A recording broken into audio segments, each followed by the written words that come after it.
So we'll convene the meeting. First agenda item is the minutes from April 7th. Is there a motion? I move to approve, subject to modification. Is there a second? A second. And going forward, page 1.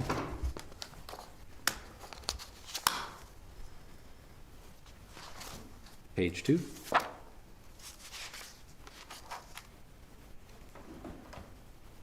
Page 3. Down under number 8, so a couple lines from the bottom, Ms. Jensen said the select board will be voting on reconsideration, where we definitely did not vote on reconsideration. Right. Voting on issues related to the reconsideration vote, because we chose the date and approved the warning, I think, right? Yeah. Yeah. So, Page 4. Subject to that modification, all those in favor say aye. aye. Aye. There are no nays. The motion carries. The minutes are adopted. Next on the agenda is public comment. This would be a time for people to speak on any issue that they wish. It does not have to be on the agenda, but it can be. You can speak now. Let me ask, and if you do speak, I'd ask if you could keep your comments to 2 or 3 minutes. Is there anybody who wishes to make public comment? Ma'am in the front, why don't you come on up? You tell us who you are and... Okay. Can you give me a minute to pull up my notes too? Yeah, sure. Is this on or do It's I on. need to It is turn it on? No, you're fine. Sorry, give me a moment and I'll Yep, then no introduce problem. myself. Hi, my name is Sherry Wormser and I'm here to talk about ICE. And I'm glad that you guys are talking about that and thank you so much for doing that. I'm wondering if any of you opened an email that you received this weekend saying evidence of ICE collusion and police violence. And I know you got that email because I'm the one that sent that. I did not sign my name, not because I'm afraid, but because so many people worked on that document. It is a trigger warning. If you have not looked at that, I encourage you to please do so and to look at the slideshow that has been put together that describes all of that. Sorry, my eyes need a little more. Sorry, I'm a little nervous. Anyway, there's a lot of misinformation out there about what happened on Dorset Street.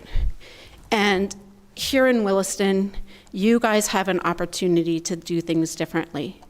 We are very lucky here in Vermont right now that we have had opportunity to really digest this and to put together hopefully better plans as it relates to ICE.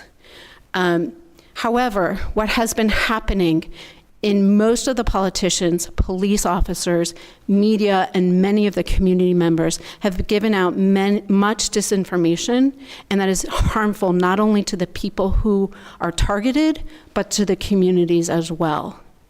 They're 100% initiation and escalation of violence occurred by police at all levels. Police collaborated with ICE 100%. They put the community at risk, they put the family at risk, and they never once seemed to care about the family in that home on Dorset Street. That is a big problem, because what is happening today is illegal, immoral, and unethical. And I know many of you in here agree with me, because you put together an amazing resolution a few months ago, and that is awesome. However, I am hoping that you will take that further and be heroes and actually put together policies and laws that can affect change and can affect the safety of community members. So how many of you also know that the Payton sisters who were in that home left Vermont and came this close to never being able to see their kids again? What if it was you in that home or the mother of your children and they could never see their kids again? Would you agree that the policies that they have done is enough? And I'm guessing by the look on most of your faces, you would be going through hell and high water to do everything that you could to do something differently. And I'm hoping that you will give the families in that home and every other family that same respect. If you've read my email, you know that ICE lies for a living.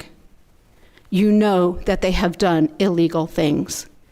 It will take all of us to be brave, to stand up to their illegal behavior. Things like breaking and entering, things like illegal detention of human beings. When I talk about how close they came, I know, because me and my friends, we help track them to make sure that they are found and that their families know where they are. And it is horrible and it is awful. And every single person that comes through Vermont, I don't know if you know this, but they have a high chance of going to places like Basile Detention Center in Louisiana. Have any of you guys heard of that place? It's horrible. Rampant sexual abuse, violence, lack of food, water, healthcare. Or Wynn Detention Center, where there's been 16 known immigrant deaths just this year. And those aren't counting the ones we don't know. We have a chance to stop it. Williston has a chance to stop it. Williston has a chance to actually put together policies and laws that can help stop this by holding ICE accountable. When you plan what you would do if this happens in Williston, and it might, how will the police react? How will you react? Because that matters. That matters to our communities, that matters to us. They told us, they blamed us for their violence. They blamed us when they were the ones that put us in chokeholds. They were the ones that had rubber bullets. We sang about peace and love and protecting the family inside. How will you respond? But please plan now, because this can happen. And instead of in Burlington, when asked if they would do something, instead of just an executive order, I was told they were too busy. Please don't be too busy. Please take this seriously, because this can make a big change in everybody's life. I will wrap up. I'm sorry.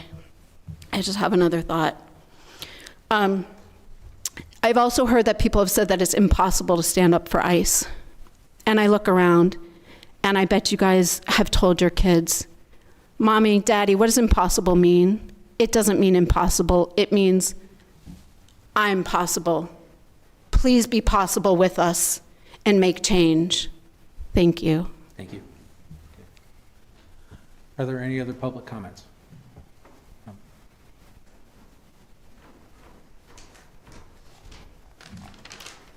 I'm going to please keep your comments to about 3 minutes. Yeah. Okay. My name is Donna Church. I live in Williston, and good evening. I'm here tonight as a member of the community to express my support for the library expansion project. I feel it's important for you as my representatives to hear from the town and the community, and that's why I'm here. My family goes to the library regularly, and we love everything it has to offer, from the fun events for the kids, the weekly crafts, and most of all, the books. I'm in support of the library expansion. I have been one of the people who has ended up wanting one of the books in the library that ends up in the basement storage area. I don't know if you've had this happen to you, but what it means is the librarian, when you go up to the front and ask for the book, they have to go down to the basement. And that means they have to get somebody else to cover the front. And if they don't, they're like, I'll be right back. And they go down, and inevitably, the line forms behind me as I'm trying to get the book. I feel a bit guilty because I'm taking up everybody's time. It takes overall maybe 5 minutes, but I still feel guilty. And it's not that I can't wait the 5 minutes, but wouldn't it be nice if all of the books were out on the shelf and we could just grab them and bring them and check them out? And shouldn't they be able to not have to choose what books get put out and which ones don't, and be able to get more books? So I'm also an architect in the community, and I understand construction costs are high. And the fact is they've been high since COVID, and it's not getting any better. Construction costs have risen for commercial construction about 40% in the past 5 years in Vermont.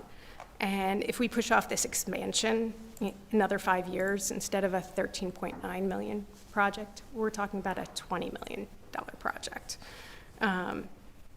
You know, There's a great quote at the library from Ann Herbert that says, "Libraries will get you through times of no money better than money will get you through times of no libraries." And it's a resource that benefits everyone in the community equally. I've had times in my life where money was tight and the library was my form of entertainment. And it's so worth the price to be able to just make this library bigger and better and a community spot. And finally, I would like to ask you to be a representative for my daughter. So on the day we originally voted for the library, I discussed with my 8-year-old how I was going to vote, and that was voting day, and trying to encourage her on voting.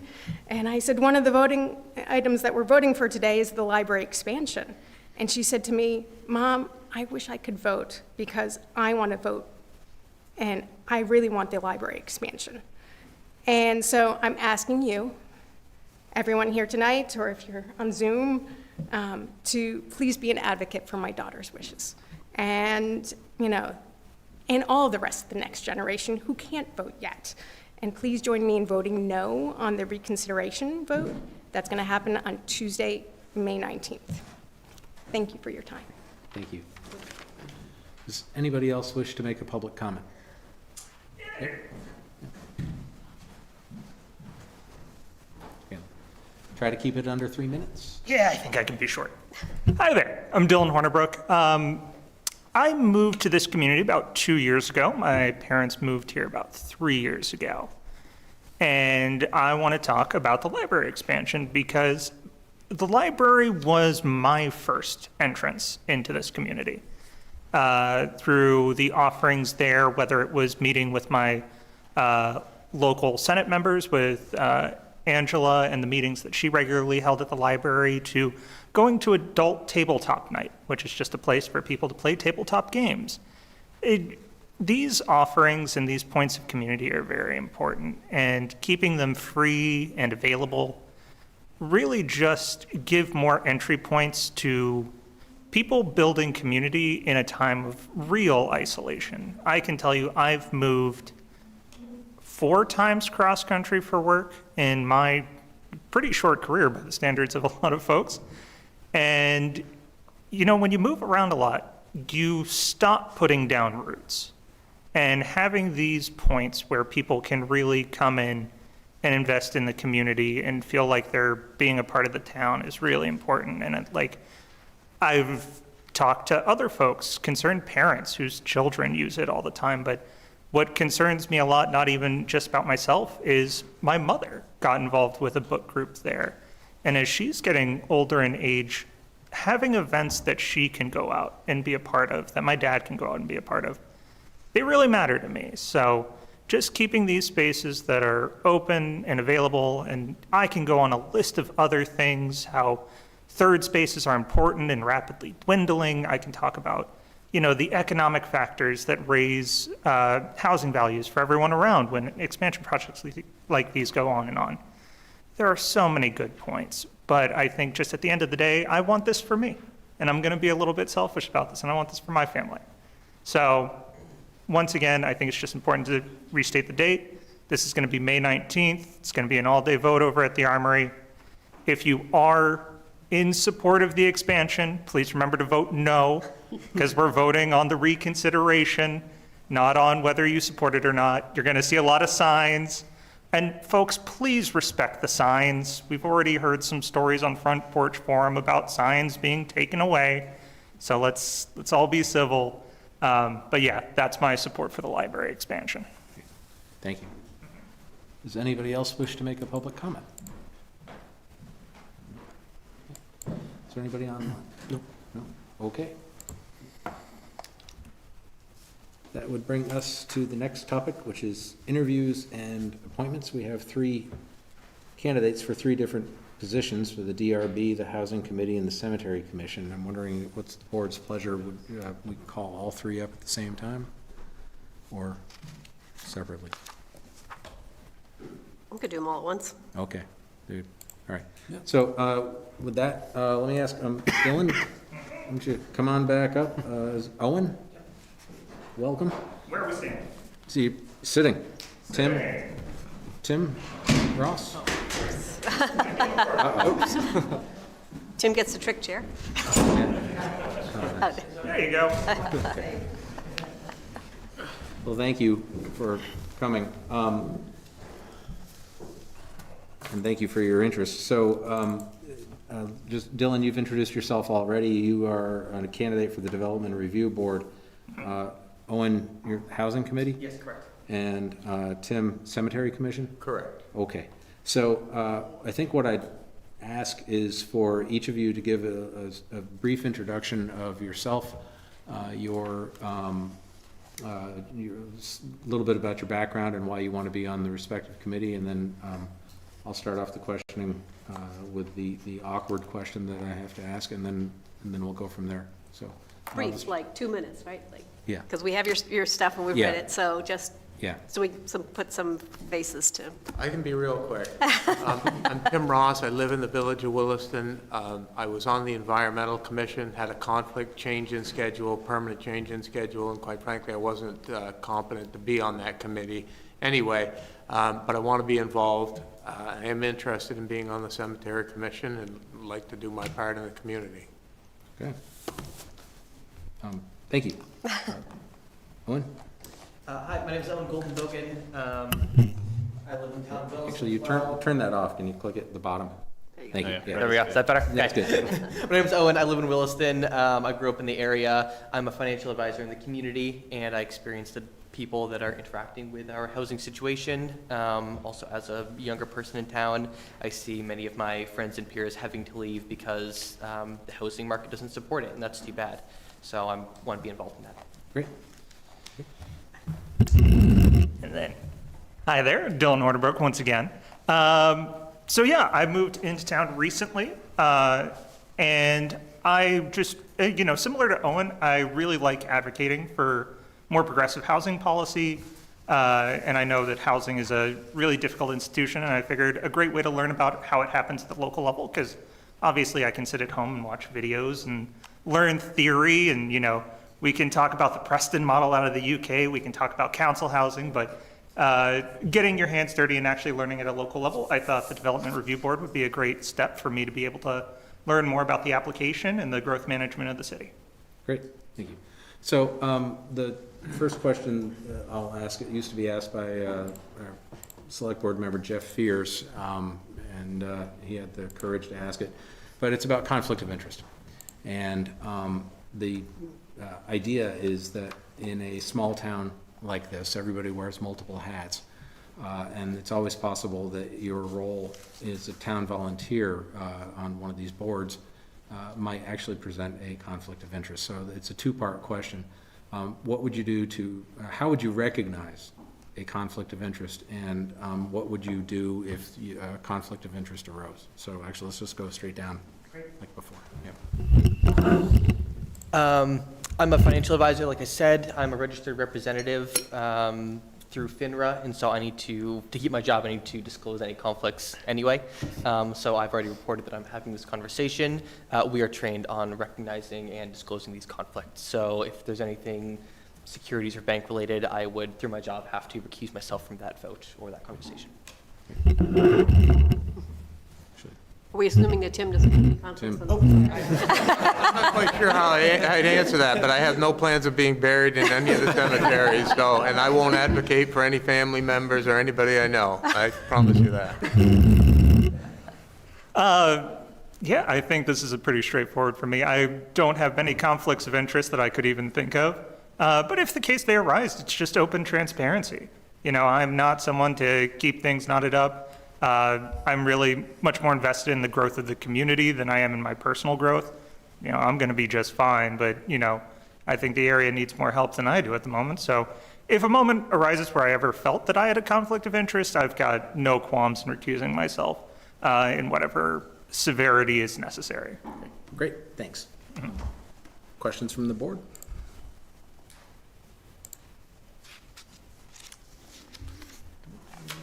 No, I mean, you guys are all well qualified, it's so nice to have enthusiastic citizens who are willing to put the time in. the DRB in particular is a tough board to be on, and so I admire your bravery, and Tim, if you've tried it once and you're just trying it again, that's great, so, and we need some more young representation, so I'm thrilled by all of them, and I don't see any need to dive into anything deeper. Very limited cross-examination tonight. We have the audit to get to, which you know is my favorite. It's like Christmas. Okay. So, no other questions. There are 3 candidates and 3 positions and a proposed motion.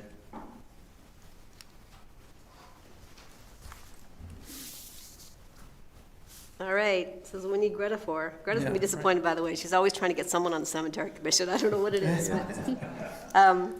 Move to appoint Dylan Hornibrook to the Development Review Board for an unexpired 3-year term through June 30th, 2028. Can we do all 3 of them? Yeah. Move to appoint Owen Goldenbogen to the Housing Committee for an unexpired 3-year term through June 30th, 2028. Move to appoint Tim Ross to the Cemetery Commission for an unexpired 5-year term through June 30th, 2027, or eternity, whichever. Are the motions seconded? Second. Any discussion on the motions? All those in favor say aye. Aye. Aye. There are no nays. The motions carry. Congratulations and Thank you very much. Yes. Thank you all. Owen and I are really going to test your plaque printer there. I know, I'm just gonna Lengthy really last fit names. there. Staff will follow up with each of you for next steps. Thank you all. There you go.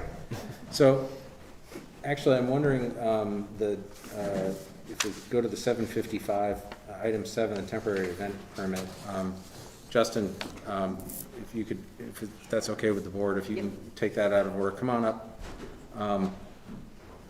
You're here in person, and you're welcome to stay for us talking about the audit report. I mean, the audit sounds really exciting. I'm not There you going to lie. go. It is. You're just sucking up because you want Do a brief introduction, and then we'll. Sure. This is a temporary event permit for the summer concert series at Maple Tree Place. I think this is the third summer? Third year Third back year? since Third we year bought the back. property, yeah. So Justin's here from Acadia, and Yep. he can give an overview. Due to the, it's a series and the amount of people projected to attend, goes to the select board for its approval. So hi, I'm Justin. I met most of you guys, I think, 2 years ago. Last year, unfortunately, I wasn't able to make it. I was out of town, so I apologize. But as always, I'm very excited to talk about the summer concert series. So we bought the property at the end of 2023. The community, tenants, everybody was clamoring to bring it back. So we hustled real quick and kind of got it back together. And every year, we keep getting a little bit better at it. We do hear that there is some local interest in possibly trying out for a band. I'll talk to you afterwards. But no, in all seriousness, it's a really fun way to bring the community together. It's a great way to highlight what we have here in town through Maple Tree Place. And it's just fun, and it's free. And especially nowadays, being able to bring families together on the property and being able to offer a night of entertainment. And the big thing I saw last year, multi-generational. So the first year, it was definitely geared to, I think, a little bit more mature audience. And then each year we see more and more families attending. And that's really what we want. We want the whole community to come in and be like, ooh, hey, this is fun. This is exciting. You know, live music is a great way to bring communities together. Being able to do it on our property that has that beautiful green, oh, nothing better. We have 5 of our 6 bands all locked in. Last one, we're still waiting to hammer through. I did give you guys updated calendars. So as of right now, we last year brought Fleetwood Mac, Little Eyes. Oh, amazing show, high energy. Garth has been a perpetual performer. He was here in the last series 10 years ago. He's been here the last 2 years. And of course, having Boot Barn on property, we have that audience, so it's great. Doors is a new one for us. We're really excited about that. British Mania is the band that started it all, so we're super excited. They always bring the biggest crowd. And then, new one, Poison Bon Jovi collab show. Not sure, we're excited about it, but how do you do 2 different genres all at the same time? I don't know, we're gonna find out, but it's gonna be a fun time, right? So. A lot of hairspray. Yes, which is why we have the fire department on call in case there is some sort of Aquanet situation.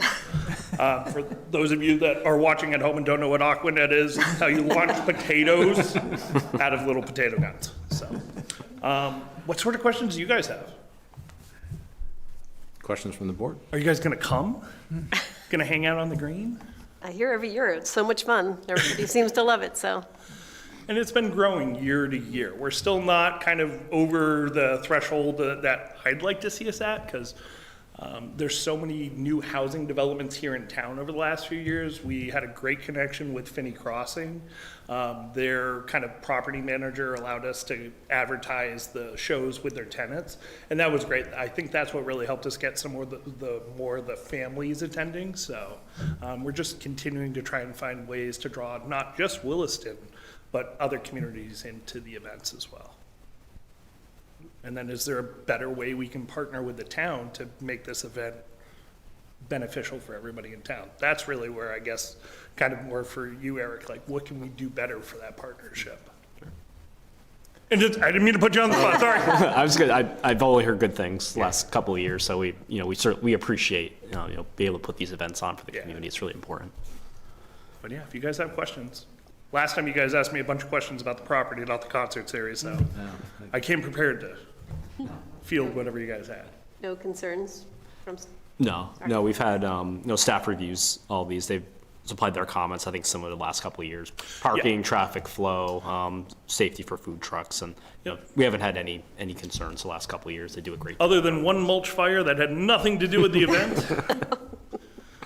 You would think with 13 acres of concrete, you could throw a cigarette butt not in the mulch, but so for anybody at home watching, if you smoke, concrete, not mulch, please.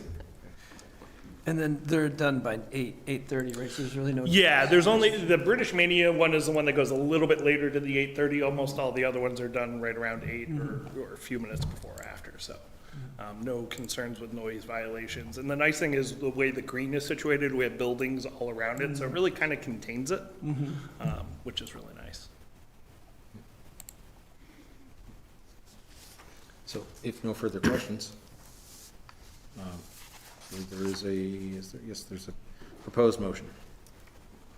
I move to approve a temporary event permit for the 2026 Maple Tree Place Concert Series. Is there a second?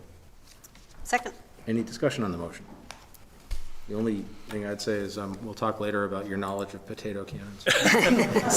I used to work for Circuit City back in the day. You can make it from there to the Home Depot building. Don't ask me why I know that, but you can. I have cousins, and we used to go to deer camp, but we'll stop there. I get it. We can follow up. All those in favor say aye. Aye. Aye. There are no nays. The motion carries. You It is guys approved. took it way too easy. Last time you grilled me about who was going in a Christmas tree and everything else.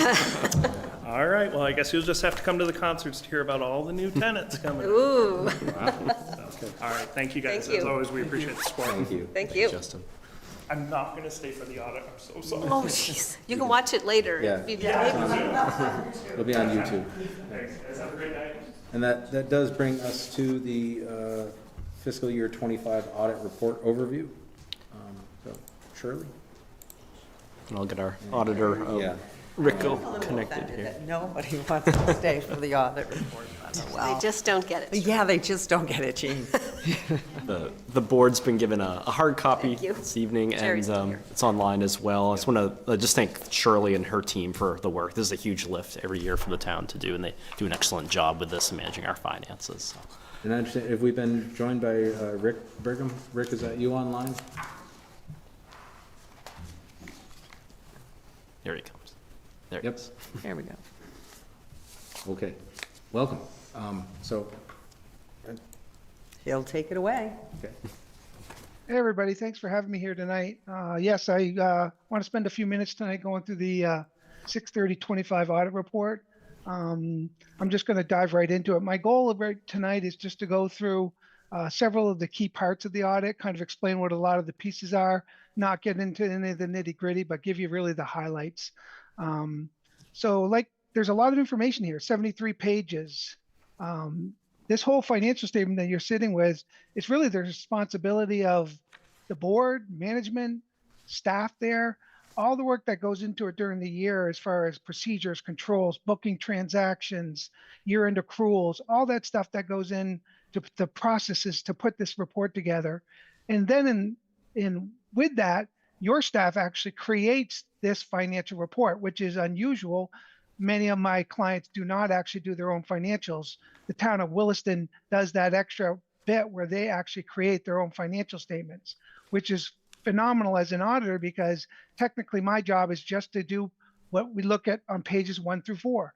If you look at pages 1 through 4, that is the auditor's opinion. That's truly my job in this whole process. If you're looking at it, you basically have 3 choices in an audit report. One, it's an adverse opinion, meaning the financial statements aren't fairly stated.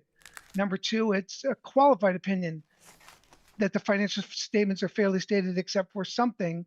And then the best you can get is an unqualified opinion. Once again, the town has achieved an unqualified opinion. And as usual, I always like to congratulate my town, all my towns and schools that get to that level. There's a lot of work that goes into it to getting to that. A lot of my clients are still striving to get there. So I just don't want to, I want everybody to be aware of all the work that went into getting you to that unqualified opinion. I'm going to skip over to pages 5 through 13. If you read nothing else in the audit report, if you just read pages 5 through 13, this is what we call the management's discussion and analysis. This is a user-friendly, reader-friendly kind of good explanation of what happened during the year in very easy terms to read and understand. So if you look at nothing else in the details of the audit and a lot of the wording that can get very hard to understand, this is a much easier document to kind of get a quick overview of what happened during the year. And I really recommend you kind of thumbing through that as part of this process. I'm going to kind of skip over to page 16 now. So if you're on page 16, this is the balance sheet, which is basically a snapshot in time of your assets and liabilities for the town at 6/30/25. We always do the major funds, which in your case is the general fund and the capital fund specifically listed. Then the rest of the funds get rolled up, the reappraisal, the restoration, the other equipment funds, sidewalk funds, all those get rolled up into that third column called non-majors. So this just lists out your assets, liabilities, and deferred inflows and fund balances. I usually just kind of focus on the fund balances, looking at, the main number is looking at the unassigned fund balance, which you can see is 3,880,803. Last year it was about 3,654,000, so it's up a little bit from last year. But again, a good healthy fund balance.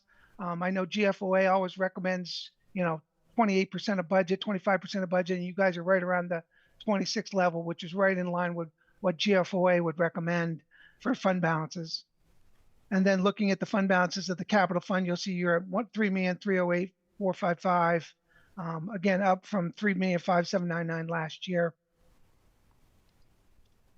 And if you're looking at the next page, 17, so the first page was the balance sheet. This is the income statement showing all the revenues, expenses, and the net change in fund balance for the year down at the bottom. And that gets you down to the final totals of those fund balances in the general fund and capital, which tie back to the page 16. So that way you get to see all the revenues, expenses, and how you got to that. Like, for example, the net change in fund balance for the general fund going up 246,000 and the capital fund going down 271. You can see all the revenues and expenses that happened during the year to get you there.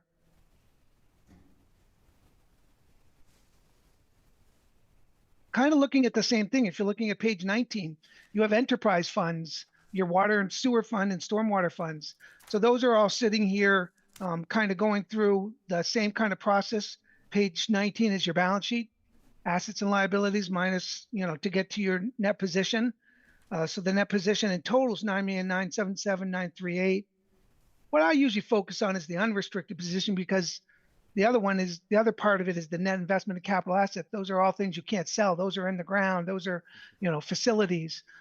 So I usually focus on the unrestricted position, which this year is 1,468,670. For the sewer fund, it's 4,788,129. And for the stormwater fund, 2,776,726. Again, healthy fund balances, no negatives to worry about.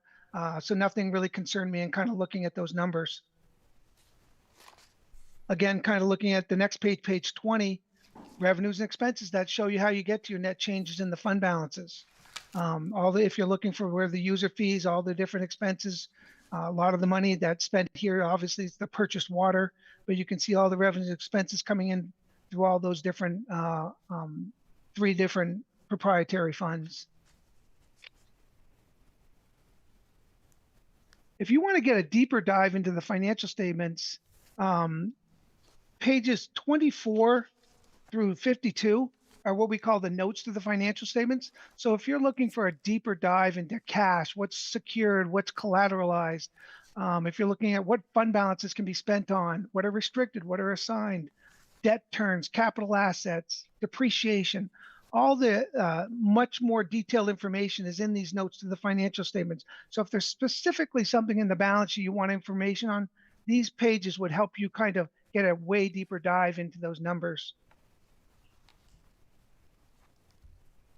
If you're looking at pages 53 through 64, and I'm not going to go page by page on this, but this is the lifeblood of document that you probably see on a regular basis in financial reporting. These are your budget actuals that happened during the year for the general fund that get you, hey, how these revenues went up, these expenses went down, and then over the year you kind of see the changes and where you get to the year end.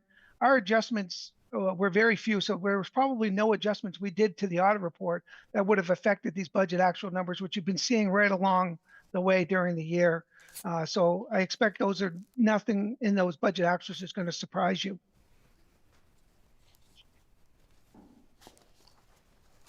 If you're going back to page 66, I mentioned that column 3 at the beginning with the non-major funds. So these are the combinations of the non-major funds. Again, same thing, balance sheet and income statement related to all these funds. Kind of looking at the one thing I want to point out, page 68, you'll see, okay, in the grant fund, there's an $81,000 deficit or a $198,000 deficit.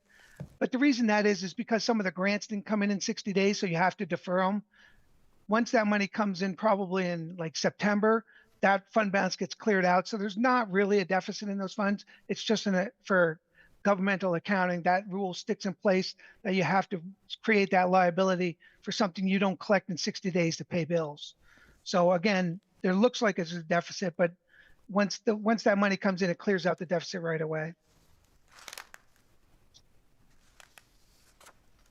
As part of our responsibilities for doing the audit report, we are required to report to the board any material weaknesses or significant deficiencies in controls, process, and procedures that we noted during the audit. I'm pleased again announce that we did not have any material weaknesses or significant deficiencies during the audit, so there was nothing to report on related to that would have to be included in this actual financial report. So you won't see any material weaknesses or significant deficiencies. Other required communications. We encountered no difficulties in dealing with staff and management. We had no disagreements with staff or management. We had no consultations with other auditors, and all entries we proposed were posted by management. So that's kind of my quick presentation. If anybody has any questions or wants to chat about anything particular. Questions from the board? We're just looking at Jean. Should I, if I may? Yeah. I don't know, does Shirley have anything she want to add before I jump in? Actually, Shirley, do you want to add anything? I don't. Rick covered it pretty well. Okay.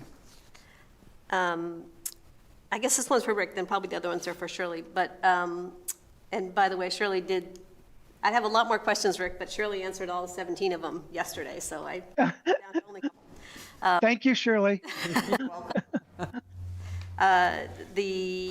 What's this document called? Recommendations.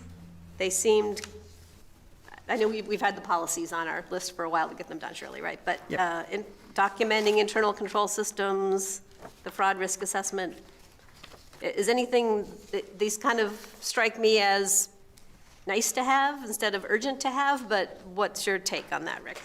My take on it is I would love to, and Shirley and I've had this conversation a few times, I would love to see those uniform guidance policies and documentation of internal control.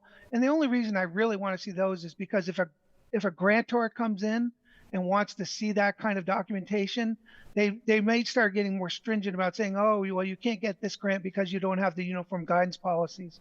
It hasn't happened yet, but I just don't want to see it happen to any of my clients. So we always put that as one of our recommendations to try to get these policies in play, as well as the documentation of the control systems. So when grantors ask you questions and they ask for documents, you'll have these readily available. So I will say that we have updated our purchasing policies for the uniform guidance because of a grant, but it was after the June 30th year end, Rick. That's great, and that's exactly why I'd want to see those all updated, just to kind of get them behind us. This sort of curiosity, and I just going to bring it up, I think I understand it, but the definition of a restricted versus committed, I'm going to get this wrong if I don't on my page. Committed versus assigned. I bumped on, maybe it's not that page.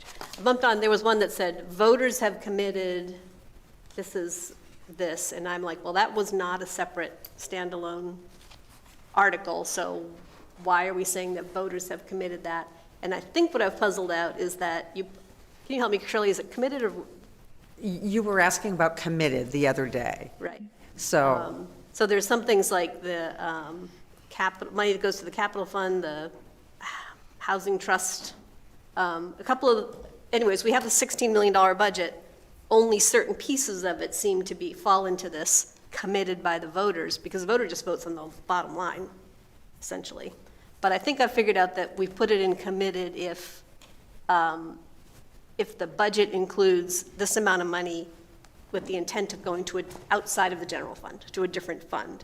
Is that? Exactly. Yep. Exactly. Yep. Now, is that? That's exactly right. Is that a town decision, Rick, or is that sort of common practice? That's standard practice within the industry and within governmental accounting. Yeah, so I mean, there are some places I go where the voters actually do vote separate articles for separate transfers or separate kinds of raising of money or things that are going to be spent on for specific purposes.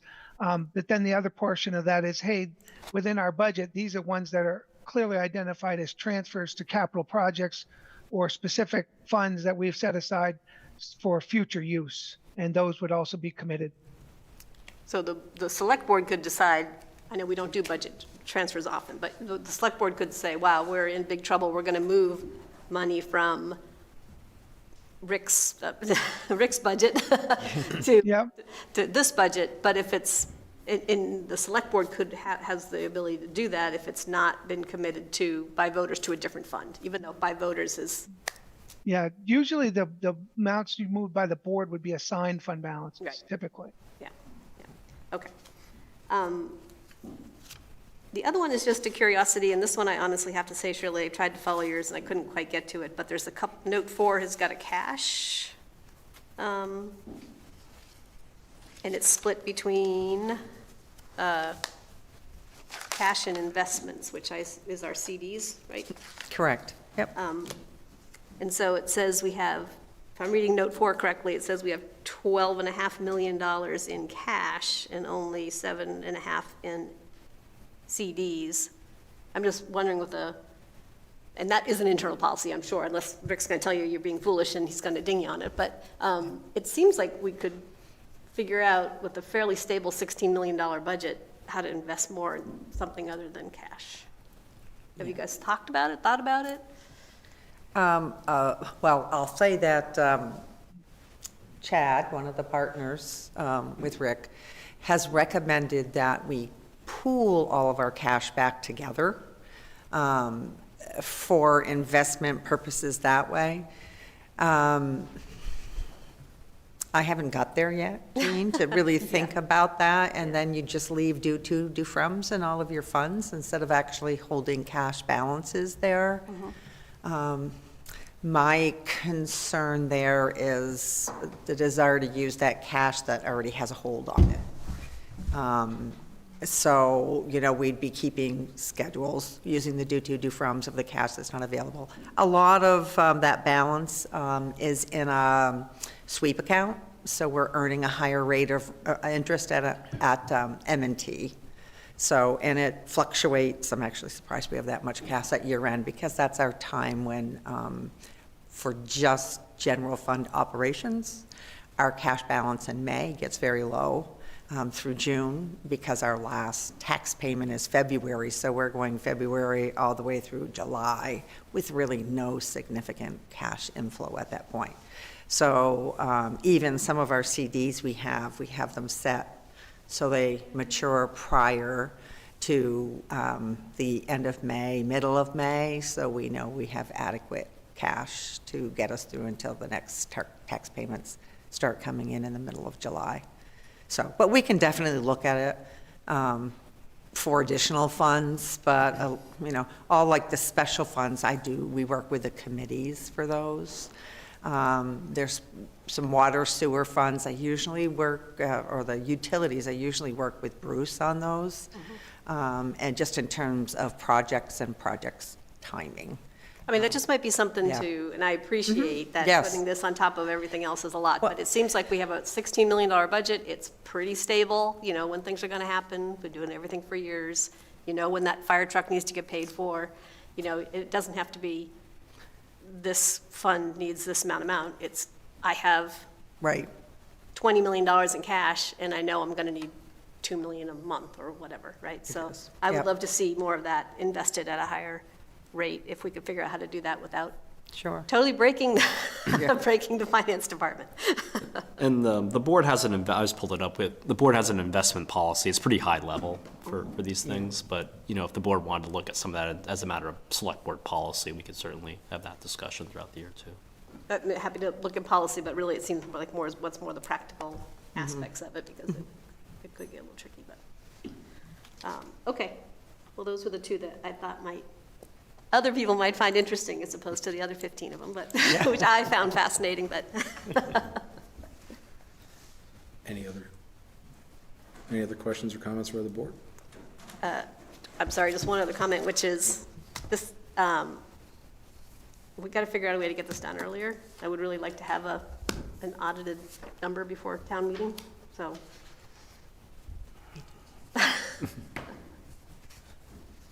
Yep, we're certainly working on our schedule, so yeah, we'll work to have this delivered earlier next year. Yeah, and it's good to have actually, the number was pretty close. That's what I was trying to, so first question to you, which I was scrambling to try to find, was like, how far off is the audited fund balance to what the number we have in our budget material because we make decisions about how much we can afford to apply for taxes, and if it's, I think it was only off by 200 or something, $200,000 maybe, but it was, it could be more, in which case we'd be taxing people that we didn't need to, so sooner is better. Any other questions or comments? If not, there is a proposed motion. I suppose I should do it, Yeah. since I did read all 73 pages. Let's see.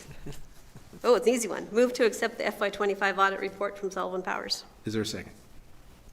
I'll second. Any discussion? All those in favor say aye.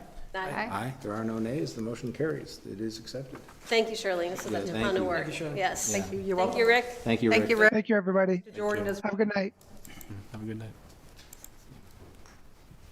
So that would bring us up to the Green Mountain Transit Assessment Formula Amendment for Paratransit. Clayton? Good evening. Good evening. Welcome. I have to say I'm sorry to disappoint you, but my presentation is not going to be as exciting as the audit. Oh, just wait. Just wait. Oh, I have ooh. questions. Is that a book of common prayer? Right, at least I hope. So I'm here tonight to ask you to help me repair a mistake that I made. So let me tell you about how I screwed something up and would like your assistance. So in 2023, when I arrived, we were working on changing our ADA assessment formula because we had been getting pretty steady feedback for a while from our members about the volatility of the program. And so we did a study and came up with a different methodology that would provide with more predictability. And the old methodology looked solely at the origin of where somebody lived to determine who should then pay for the cost of that transportation, regardless of where they went. And one of the things that we thought that would be fair is if we said, well, you know, it should be origin and destination that is considered when it comes to payment. We also said that because this service, the ADA Paratransit service, is for people who have a disability that prevents them from using the fixed route service, that the level of fixed route service in each community would have an impact on what the assessment would be as well, because that's ultimately why the ADA service exists. So we went from a methodology that had one factor, just the origin of the rider, to a different methodology that would have both the origin and the destination, and then half the overall cost based on the percentage of fixed route that is in the community.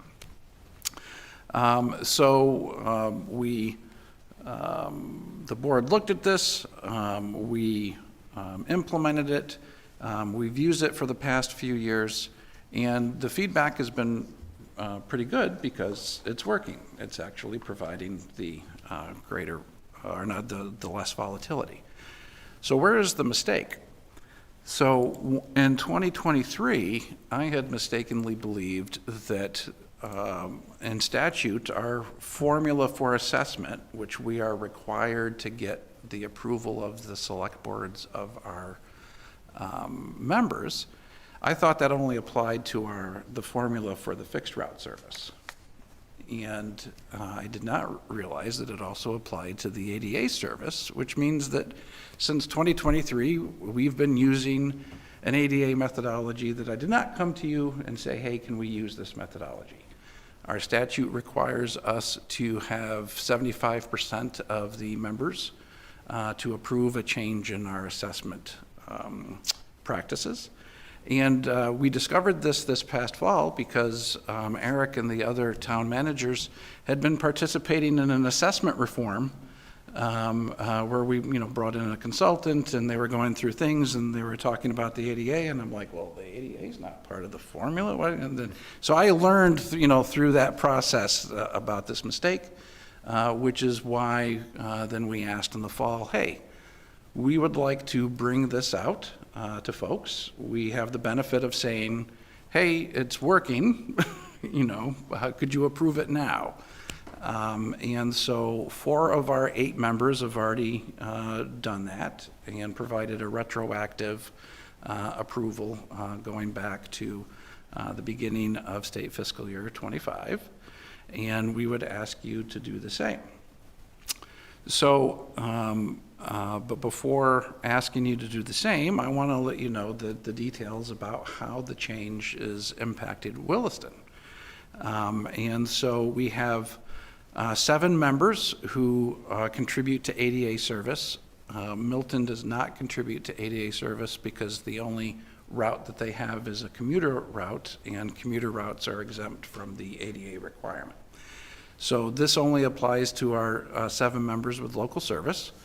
7 of our members have seen, of those 7 members, 4 have seen their ADA costs go down, and 3 have seen their costs go up. And what you see for the 3 towns and cities that had their costs go up, these are the net where more people come to visit them than they actually have providing visits, and so that there's a net migration of rides into the community. And so Williston is one of those folks where people are coming to visit. And so when you look at the range, we had Essex, town of Essex, which you're probably not surprised, there's very few folks who are going out to the town of Essex as their destination. They're usually coming, and so they saw a 20% decrease. Unfortunately, Williston saw the biggest increase because people are coming to Williston, and so this assessment has increased your overall assessment by 18% for ADA, but that 18% is about $8,000 a year. So yes, it's a big increase, but it's not, in absolute dollars, it's not a huge increase.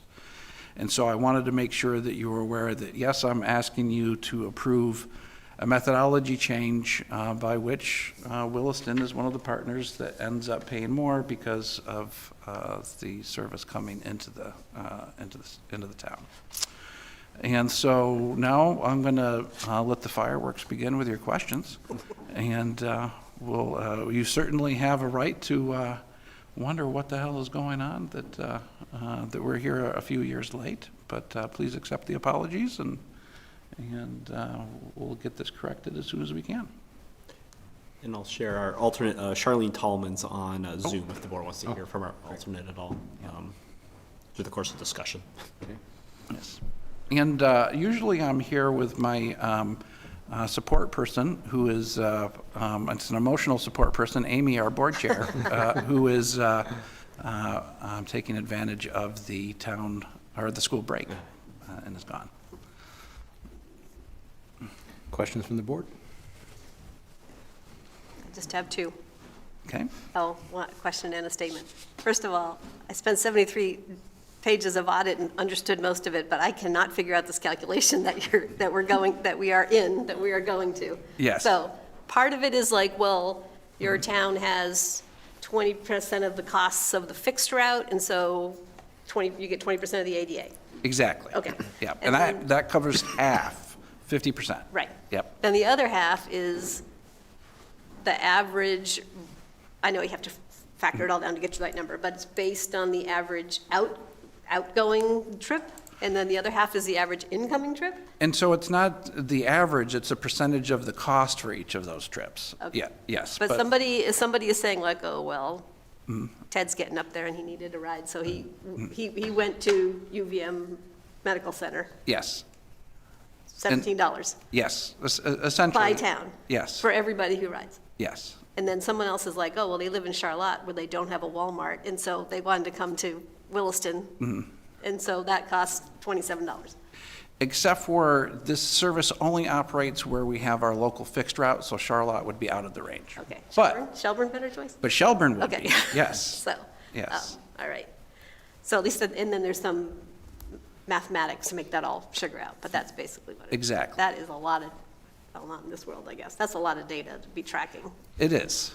And I can tell you that if we were going to do a new formula for assessment, which I had hoped that we would try to work on last fall, but we found out that this will shock you, but getting 8 different communities to agree on a funding formula, I think is going to be slightly more challenging than I predicted, especially when they're as small as Milton and as large as Burlington. They have slightly different perspectives.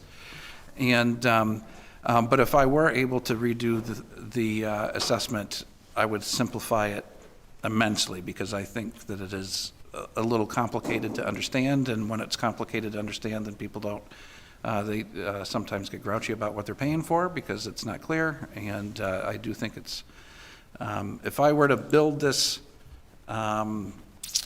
over, I would just say that it should just be whatever the percentage of your fixed route service is, that's the percentage of the ADA you pay, because then you don't get the big fluctuations from year to year.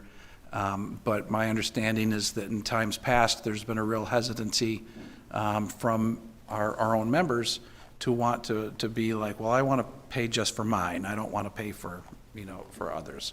But that's the direction that I would like to advocate towards, because then it's, under the old system, if a single person that was a high-end user moved to a new community, they could change the rate single-handedly just by their usage. And that to me just is not, not good for the budgeting of that partner.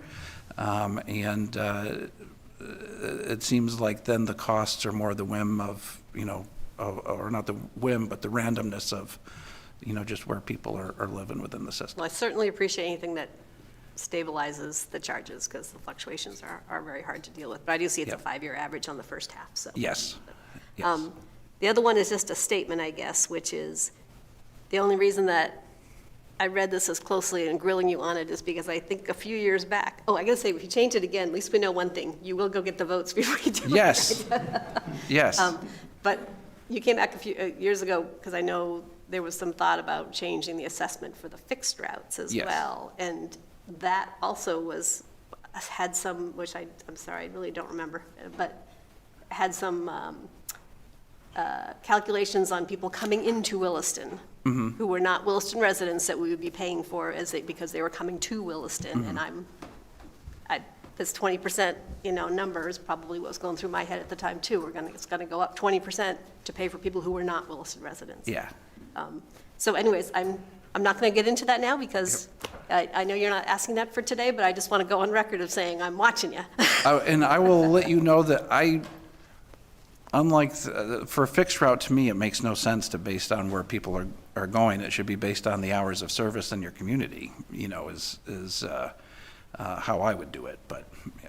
But they haven't elected me dictator for the day yet, to implement all of these changes. When you figure it out, let me know. Yeah, It makes but I don't, to Clayton's point, it's not big money. I'm not gonna, insist that we go back and redo all these years, and I appreciate the stability, question the methodology, but it's what we have, so. Yeah. Other questions or comments from the board? No? If not, there is a proposed motion. So if I'm gonna do all the talking, somebody else has to start doing more motions. McHugh's in his rookie year. Yeah, I can try it. All right. Move to approve proposed amendments to the assessment methodology for ADA paratransit service by Green Mountain Transit. Is there a second? Second? Any discussion on the motion? All those in favor say aye. Aye. There are no nays. The motion carries. So, Thank you so much. thank you, Clayton. That means that we're just one vote away, so 5 communities now have voted for it. We need 6, and we'll let you know if it passes. And if not, you'll be Thank you. back. We get to see you like every Yeah. couple months. It seems like you're always Yeah. visiting us. I just wish that I wasn't always talking about the lack of money. Us Things too. are going great. Pretty much all we that's all we do talk in this about, too. room is talk about needing more money. So, Thank you all. Thank you. And look at that, it's only 4 minutes late. I know, it's On amazing. an audit night, Yeah. we're only 4 minutes late. Yep. So that would bring us to the next agenda item, which is the Community and Housing Infrastructure Program, CHIP. And Matt, Melinda, Aaron, good evening.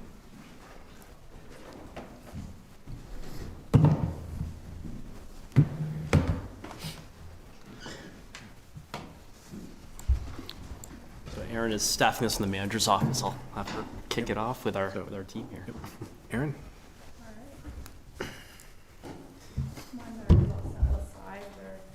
I actually would like to share my Oh, okay. PowerPoint, if that's okay. Yeah, I brought it. I was just out of habit here. I brought it up. I'll make you a panelist. Here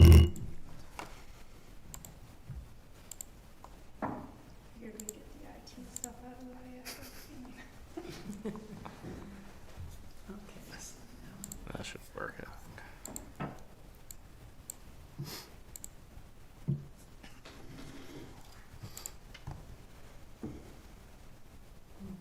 Look good for you, Melinda?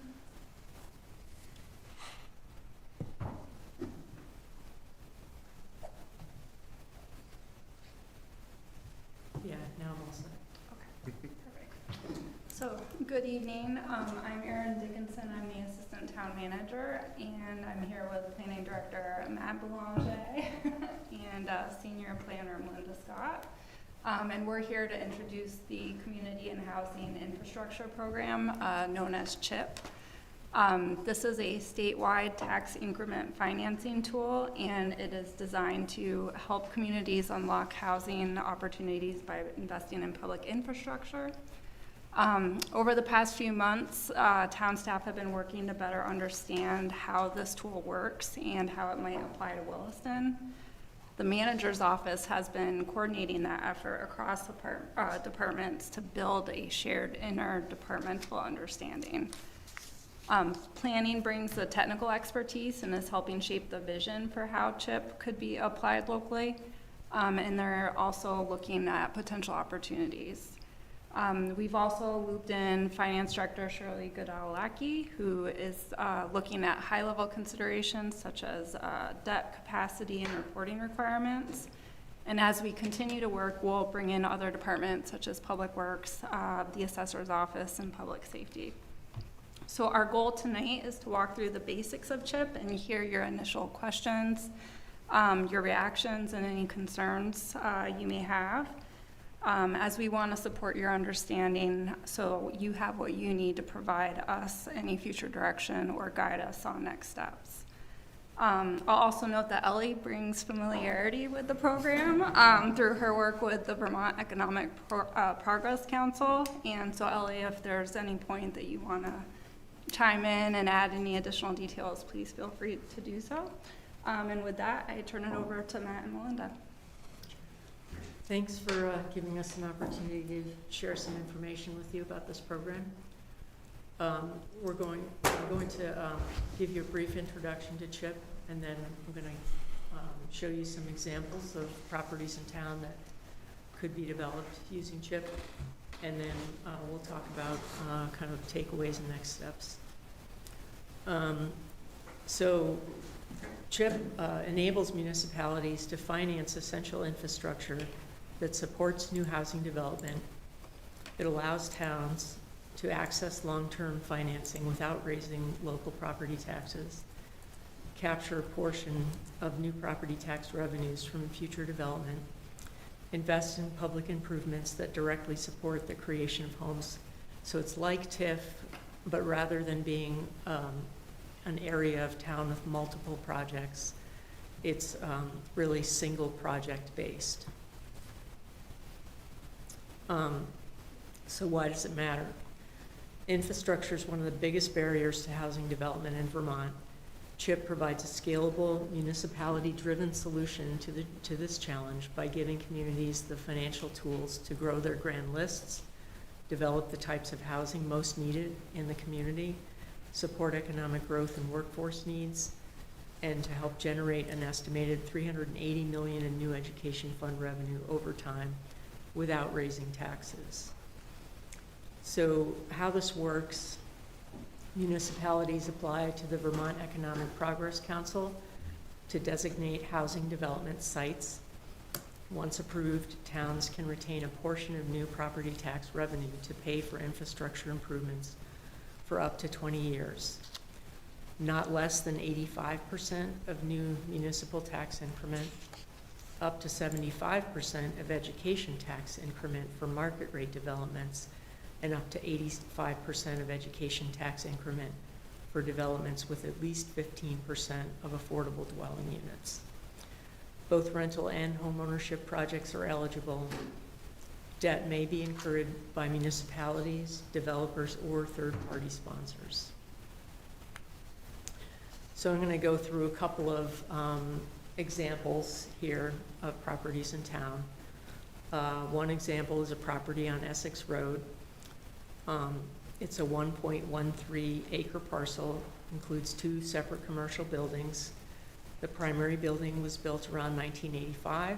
It operated as a restaurant from late 1990s to 2019. The accessory building housed retail until 2019 when the use became a salon. The property is currently offered for sale, listed at $1.95 million. This is a drawing of a concept of the property's redevelopment under form-based code. It could house a 3-story apartment with 48 dwelling units, parking on site, a private open area, 186 feet of new sidewalks. The potential pre-development work that might be needed includes demolition of the existing building and possibly brownfields remediation. Now I'm going to show you how redevelopment under CHIP could impact the current tax revenue. So currently the town collects about $3,700 a year from this property. The state education fund collects about $18,000 a year. If this property was redeveloped under the CHIP program, after the development occurred, but during the 20-year CHIP financing period, the town would collect $6,476 of taxes. The state education fund would collect $31,600. After the 20-year loan period was completed, the municipal tax revenue would be about $23,000 a year, and the state education fund would collect about $112,000. So that's 6 times the current tax revenue after the loan period is over. During the loan period, you'd be seeing about almost double the current tax revenue. But is that number lower during the loan period because it's including paying the loan back? That's correct. So that would be the increment that the town would keep, which would be about 15% of the increment. Right. And the 85% of that increment would be going to pay the loan back.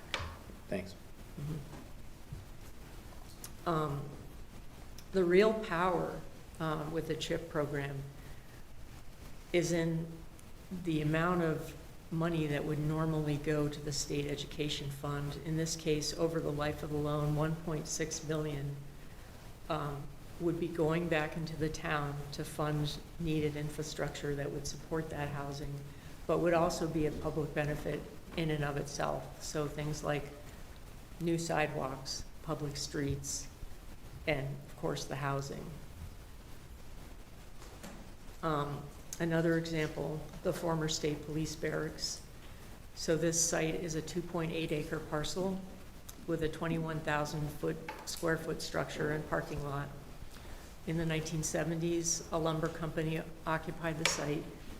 Green Mountain Power occupied the site during the 70s. About 1990, the state acquired the property to house the state police barracks and Vermont Fish and Wildlife Game Warden operations. In 2021, the DRB approved construction of a new public safety facility further up the road on St. George Road. The facility was constructed in 2023, and subsequently, operations were relocated from the existing facility up the road to the new facility. In October of 2024, the property was granted a permit to operate as an emergency shelter for unhoused families. The shelter operated until late 2025. The building's currently vacant. To date, Vermont Buildings and General Services has not offered the property for sale. The town's indicated its interest and requested the right of first refusal should the property be offered for sale. I don't know if that's still the case, but at any rate, it does. It has some potential for redevelopment. So this is another concept plan of what could be developed under form-based code.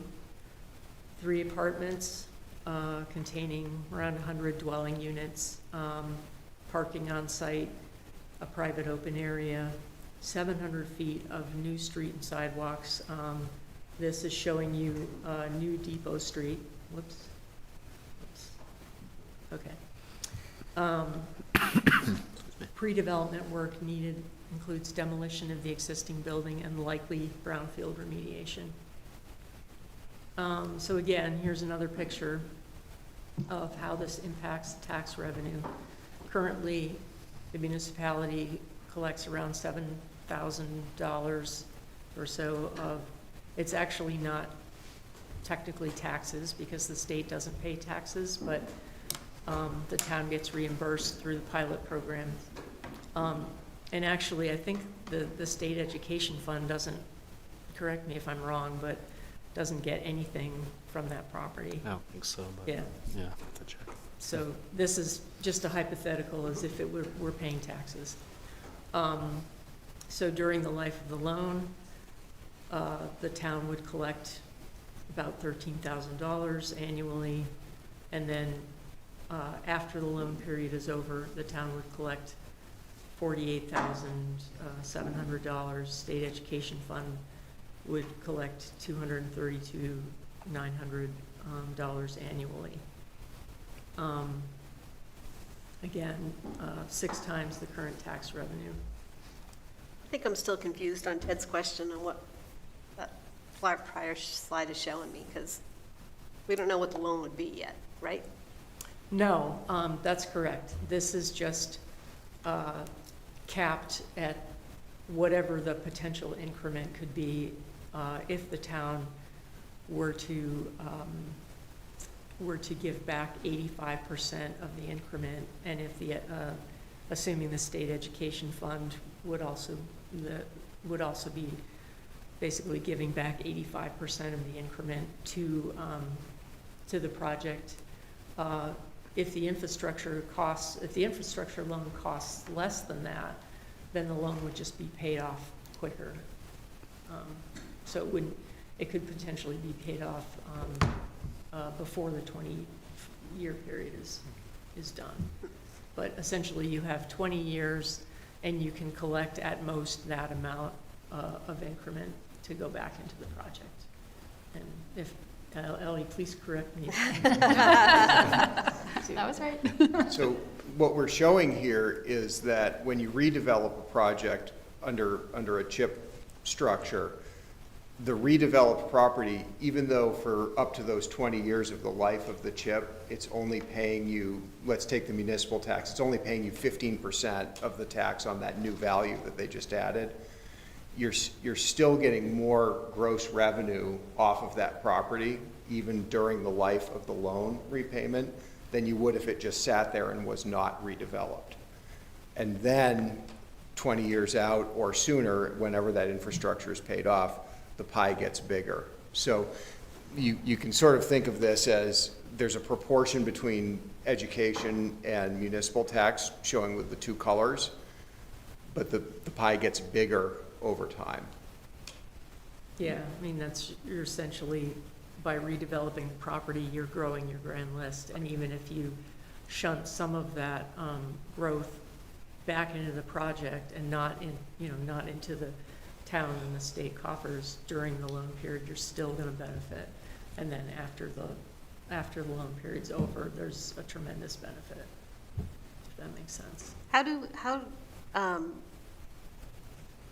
So we make this get approved, we're going to do that. Let's go with the first one, because I have questions about the state police barracks. I understand these are examples, but Sure. We certainly don't want to pick something that could be developed by a developer without this. We'd want to pick something, I think, that is unlikely to get developed without help. So, so we do this on a smaller lot of some kind, and do you say what, and then we have some amount of time, what we're seeing now, it could take 3 to 4 years to build anything. Mm-hmm. So is that still in the 20 years though, right? Right. It just, it wouldn't have any value because we wouldn't assess it at its final value if we haven't even broken ground yet, right? So. Right, Well, so, yeah. The 20-year increment, the 20 years starts once you incur debt, so. Okay. So it might be like a year after it's approved, but that's. Is it like a one-time, gun goes off, you start, or is it like you borrow some and then you borrow more later? Like you can borrow for up to 5 years, so you can borrow in multiple. So you could do the roads instances, and the but it's still infrastructure. your 20-year clock starts when on the fiscal year you incur debt. Okay. So then at some point you've got this building done and all the infrastructure's in, and now it's worth a whole bunch more, and that's when the second bullet really comes into play. Yeah. Second circle. Okay. Yeah. And Linda, on the back end of this, to model it with like the current property value, then what it could be valued at based on that development pattern. Right. Yep. Because you could, I mean, you're saying, assuming that we did this thing that's got sketched out, that's what it would be worth. Yeah, exactly. And we have some methodology to try to calculate those buildings through the assessor's office to just illustrate these for the board and the public. Okay. Thank you. Am I allowed to make a comment? If we're done? Want to wait until everything's done, but how long a comment? What? But I'll wait till they finish. Yeah, let's wait, yeah, okay. Okay, should I go on? What's that? Should I'm I ready. go on? Yeah. Okay. All right, so then, yeah, we talked about this already. So what could this look like? Now, I'm just going to show you a bunch of pictures to show you the potential visually. So here's property today. This is what it could look like. Again, property today, what it might look like.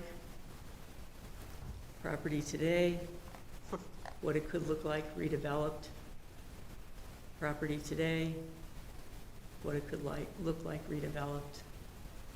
Again, existing property, this is what it could look like redeveloped.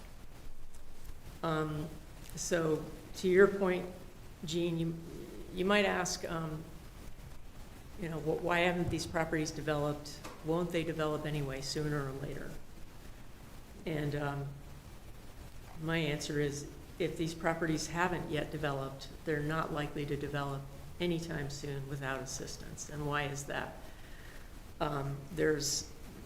Today is about the most challenging time to build, especially to build new homes, as it can be, as it has been in the last decade or so.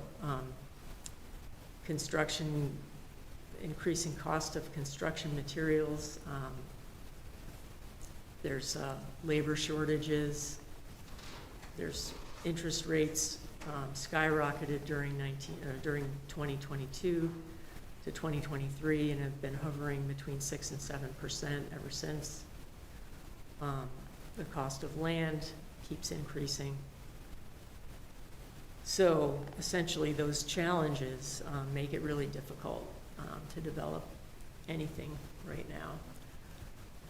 So the takeaways, CHIP uses a portion of the incremental tax revenue of redeveloped properties to pay for the infrastructure that makes redevelopment possible. And given the current development challenges, CHIP can provide enough of a boost to make a project feasible. The CHIP program adds tax revenue for the town and the education fund without raising the property tax rate. And this happens as soon as a property is developed, even during the 20-year loan period. After the infrastructure loan is paid off, the town collects 100% of the increased tax revenue. The CHIP program can enable the redevelopment of distressed properties, bringing multiple benefits to the town. So for next steps, staff has been doing a lot of research on this program. We'll continue to do research on the program details, the risks, and the effort involved. We'd like input from you, you know, not necessarily all tonight, but in the future, should you decide this is worth pursuing, about town priorities that you think could be achieved through the CHIP program. And then I'd like the staff, you know, we the staff can work with you to develop a policy for the use of CHIP, including priorities and criteria for selecting a project and procedures to mitigate risk. Having a policy will establish a clear and consistent framework for evaluating projects.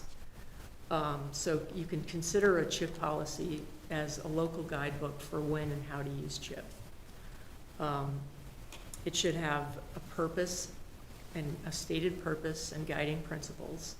Why use CHIP and what outcomes are you hoping to achieve? It should have eligibility guidelines, conditions a project must meet in order for the town to sponsor the project under CHIP, participation criteria, expectations for developers, municipal participation, how much increment is worth it, who takes on the debt, and what safeguards should be in place.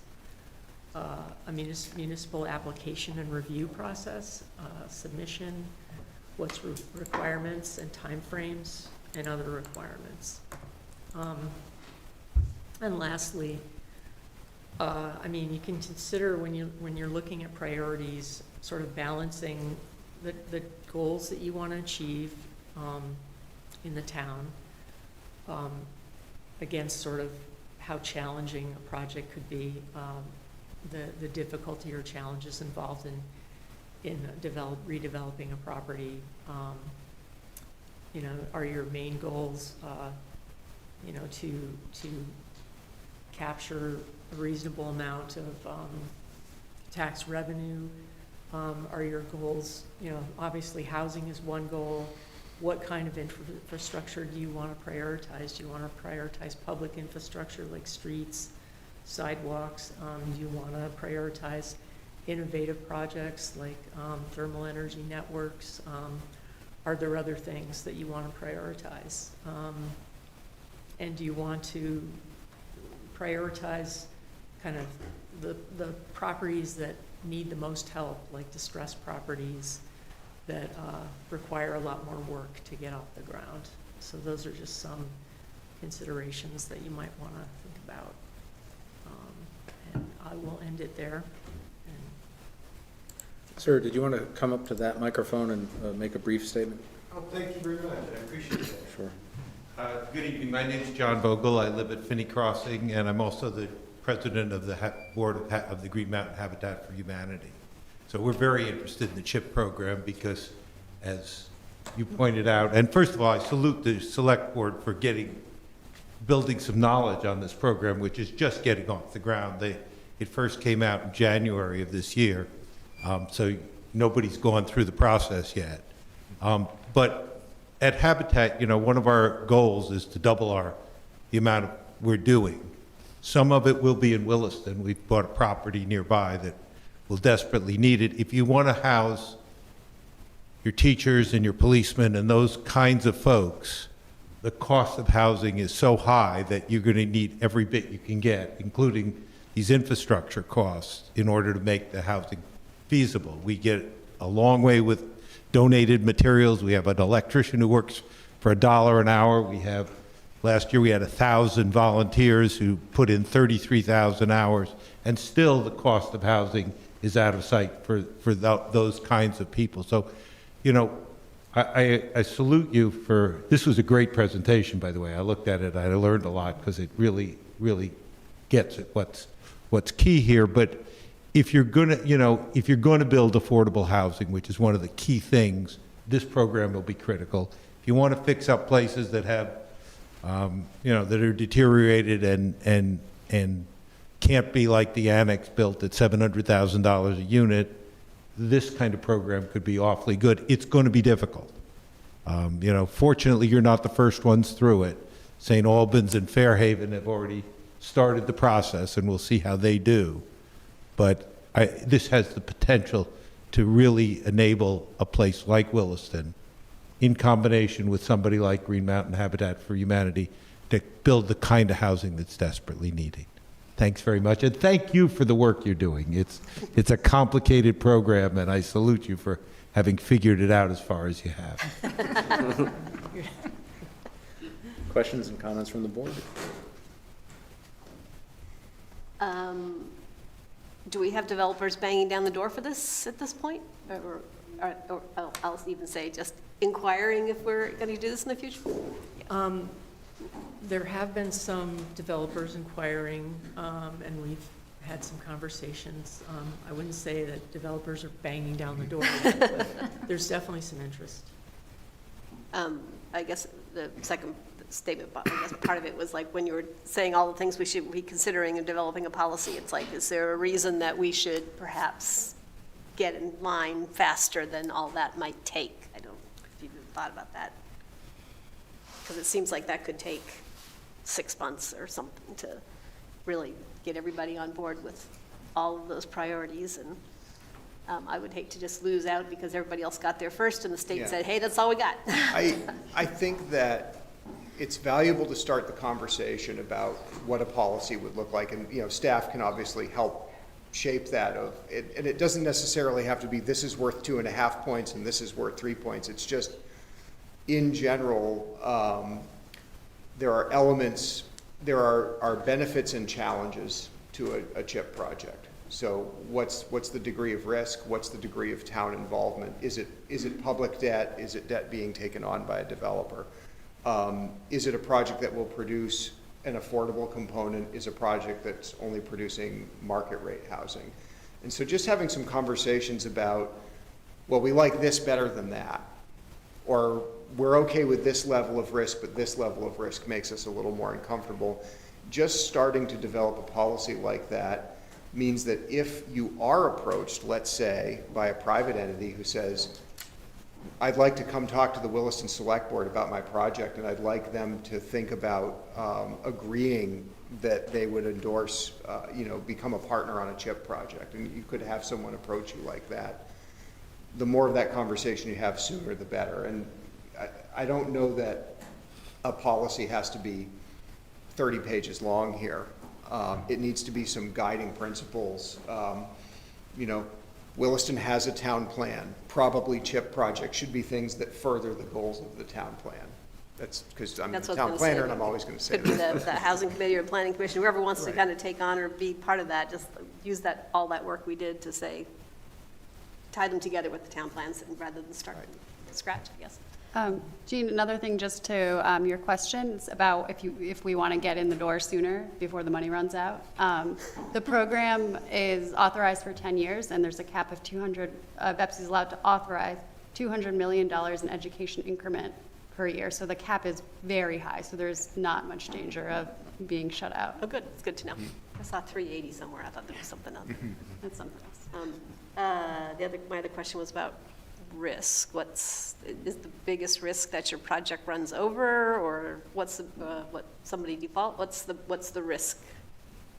I think that it's really important to consider, the risks that you've stated, and to develop safeguards like putting in your development agreement. It's really important that you have a very strong development agreement that will mitigate those risks and will ensure that the developer is basically, it's their responsibility to fulfill the deliverables, so to speak, of the CHIP project.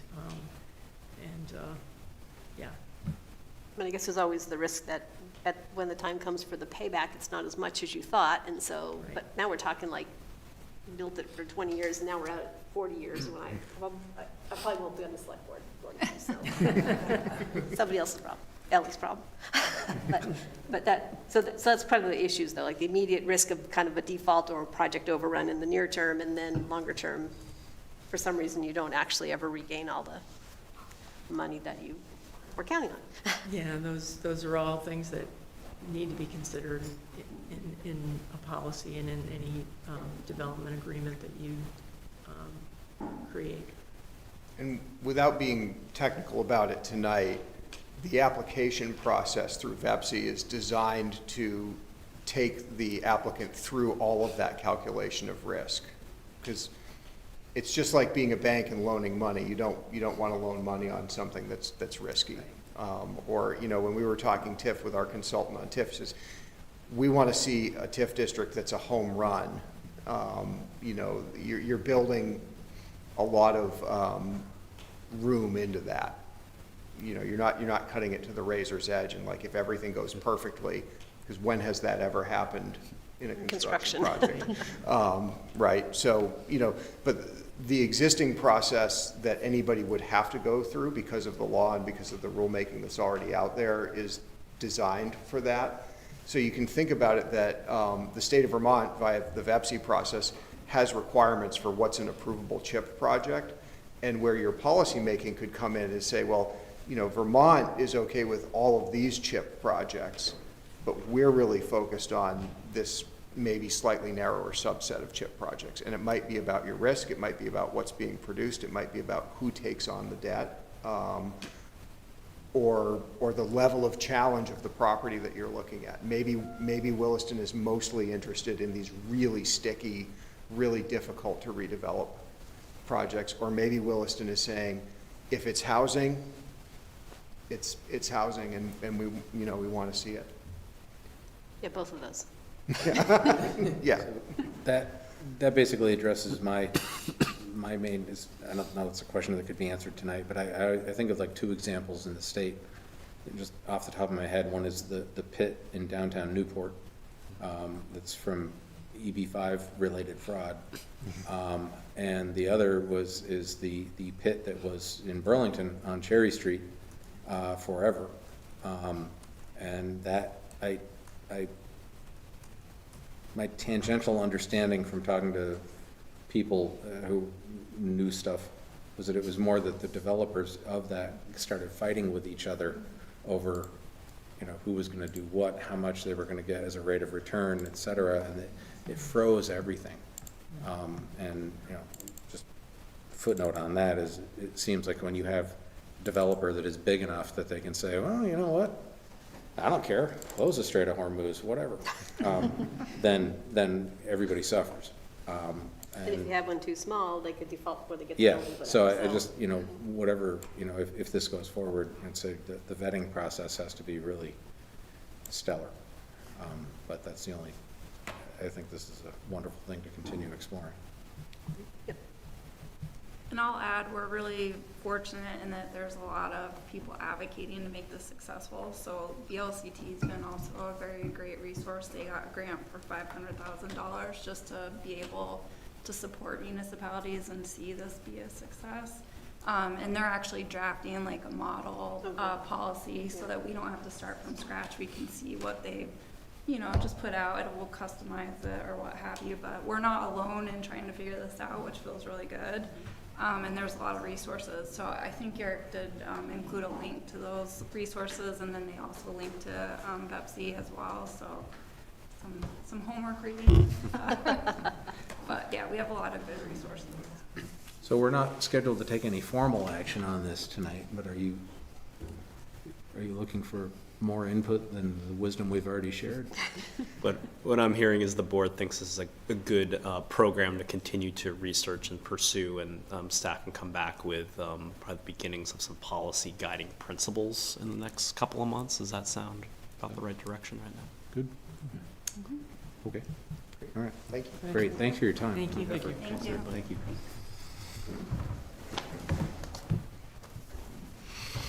So that would bring us to the next item on the agenda, which is the community message, immigration and custom enforcement, and that, I think I'll do the intro on that. The statement that is before the board tonight, it was a product of a lot of editing, going back and forth. It started with a draft that Eric drafted and I edited substantially, and then Greta and I went back and forth on it. I don't think we need to spend time on what the concept is because the document speaks for itself. I did. You just turned it off, Ted. All right. So when this went out, I think Gene was the first one to say, well, wait a minute, people are going to think this is coming from the select board anyway, so it should be before the board, and I think that makes good sense. So anyway, it's, the concept here is to just provide a statement basically affirming rights more than anything else. It's not to advocate much more than that, because people will do their own advocating. But this basically is kind of a articulation of rights and an articulation of the fact that the town is going to be reaching out to community groups to offer whatever guidance it can and keep lines of communication open. So anyway, that is the idea. You may, hold on, I'm sorry, hold on. You may notice also that the proposed action item, and again, it's only proposed because the board, any board member can make any motion they want or not do, or, whatever. You're free and autonomous. But the proposed idea is that this would not be a formal action, it would be a consensus. So it's not a resolution of the board or something, it's just short of that, but it still gets the message out. So anyway, that's the idea, and that's my introduction.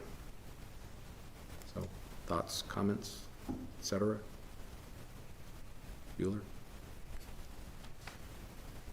I'm supportive. Thanks, Jean, for replying that this might be something we all want to talk about. Yeah. That context helps a little bit. When I read this, I was a little confused on what the purpose of it was, because it certainly did start talking about rights, and then it started talking about sort of what our police department is required to do. And it kind of ended with saying, like, well, the best thing you could do is not go to protests, but go work through the courts, which seemed like... Well, it doesn't say that. If you feel your rights or rights of others have been violated, the best venue in which to take action is the judicial system. It'd be rights violated as you're protesting. Or the rights of others, as in the people who were in that house that their vice is trying to get into. That's the way I read it. I guess I'm kind of confused by what you're saying. I read that, whatever it is, 5A, as us telling people, if you feel that someone else's rights are being violated, the best venue in which to take action is the judicial system. That's true. Where I think that there are people who feel that otherwise. Well, that would be confronting federal law enforcement, and I don't think the town should be on record saying people should go do that. Okay, that would be a different purpose than trying to talk about the rights of people who live in Williston. I'm explaining why I was a little confused as to what the purpose of this was. Let me see. Number 4, I have a comment that says, tell me more. Attempting to obstruct that action is likely a federal crime, and depending on the conduct could be a violation of Vermont law that would require our officers to respond.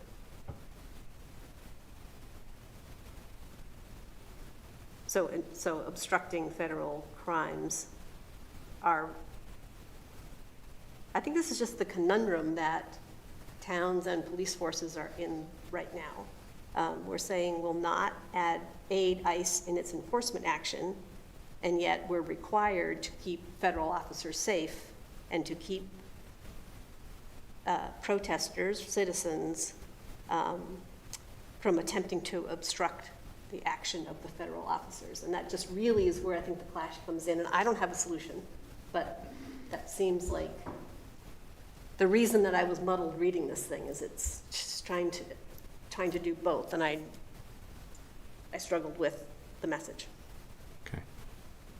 Well, in response, I think that the idea is that that you have a complete and absolute right to protest. The town of Williston supports your right to protest and will protect your First Amendment rights to the degree that we are capable of doing that. But that is in there to let people know that, if there is if there's, physicality involved where people are going to be creating a human chain to stop, federal law enforcement from doing something, or stopping, a federal law enforcement vehicle from moving. That, Williston police are not going to be sitting there going, well, bummer, I guess these guys are going to get run over then. They will have to respond, and they'll have to respond to keep everybody safe, both the protesters and the ICE agents. And that if there is an issue with that, the issue would be best solved by going to court. As I used to tell my clients when I had criminal defense contracts and public defender contracts, that you're never going to win that moment with the police, ever. They have a huge number of people, they're armed, and they have radios, and they talk to each other. You're never going to say, yeah, so we stopped the feds from moving, and they said, oh, darn, okay, then I guess we'll go back to Washington. That's not what's going to happen. What is going to happen is something awful. And so this is saying, if you choose to protest, just keep in mind that obstructing federal law enforcement could be I don't know whether it would be, depends on the circumstances, but it could be a federal crime. And it could also be a state crime. It could be unlawful mischief, it could be disorderly conduct, it could be a lot of different things. And this is just saying that, you know, if those things happen, you know, it would be really unrealistic to think that, you know, Williston or any other law enforcement officer or department is going to sit there and go, what can we do? Nothing. They're going to have to do something. So that's where that statement came from. So again, the confusion is this about telling our Williston community their rights, or is this about explaining to the Williston community why our officers are going to have to do something that they will not like if they're in the middle of protesting? Well, I don't think they'd have to do something just because somebody's protesting. It may do something. If there was an actionable crime that was occurring, or there was disorderly conduct, or there was some need to keep the peace, Or I think this, obstruction of an action of a federal officer. yeah, That's then what the protests will do in that situation. There will be protesters obstructing.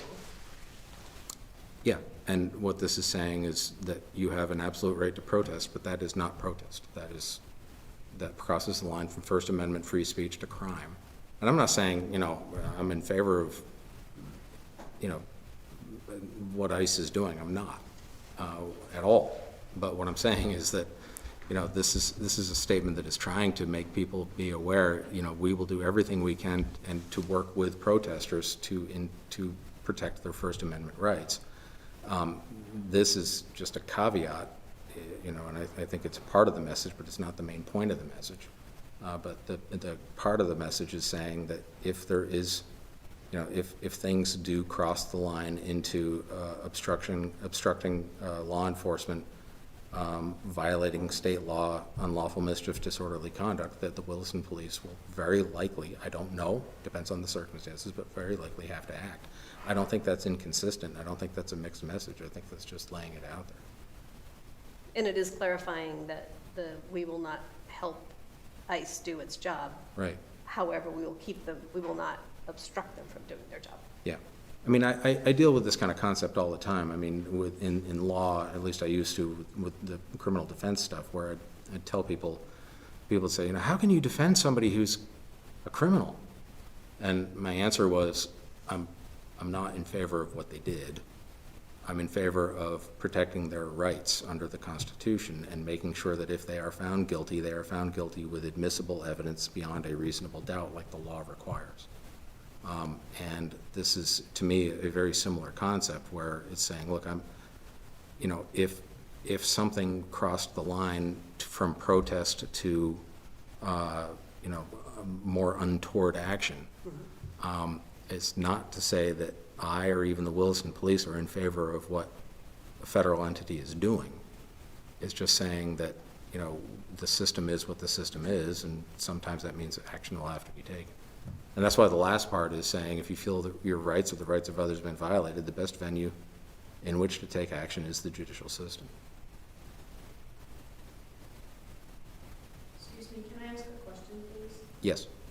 Are you saying that the Williston Police will not impede federal agents if they're committing a crime? That is what I'm hearing you say.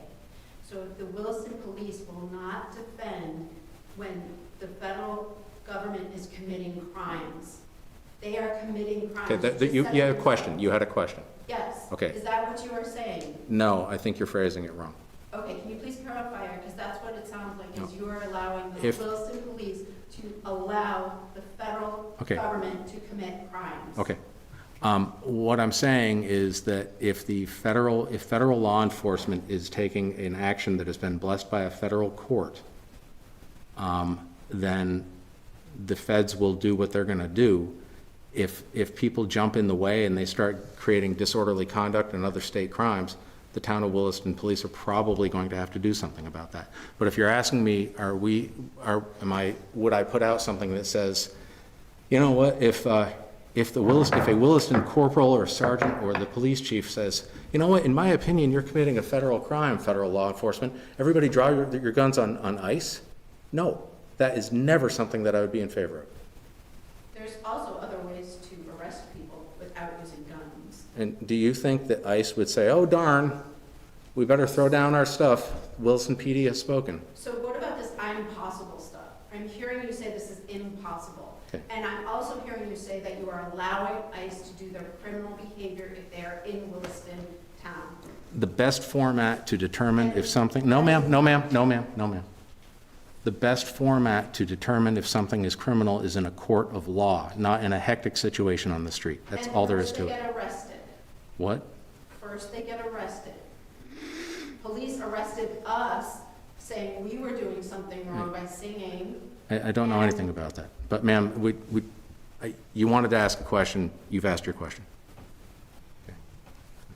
So you're gonna railroad us just like everybody else.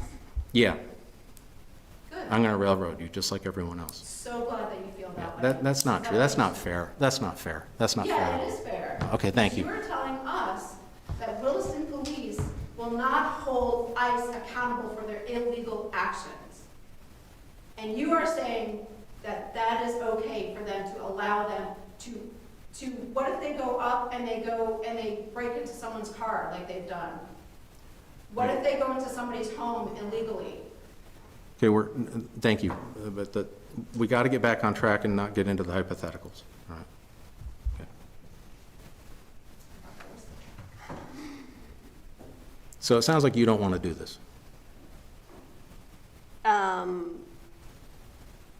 I'm not sure what, I was at the first couple paragraphs, what people's rights are. I totally understand, you know, the bullet 2 about the fact that ICE is a federal entity doesn't tell us what's going on, that's fair. Mentioning our fair and impartial policies, you know, policing policy. It gets a little dicey as we get further down, only because the message is getting murky for me. Okay, and which part is murky again? For the purpose. You know, it seems a little bit at cross purposes. I know a lot of thought went into it, and I can't tell you that anything in here is wrong. I just don't, I'm not really clear what the purpose of why it's going out. But if, I know Greta is very much in tune with the people this is being written for, and if she seems to think that this is needed, great. I think it's a really tricky thing, and it can't be summarized in 7 bullets, and I'm just not sure it helps. All right, well, that's completely fair. Other thoughts? Very challenging issue, for sure.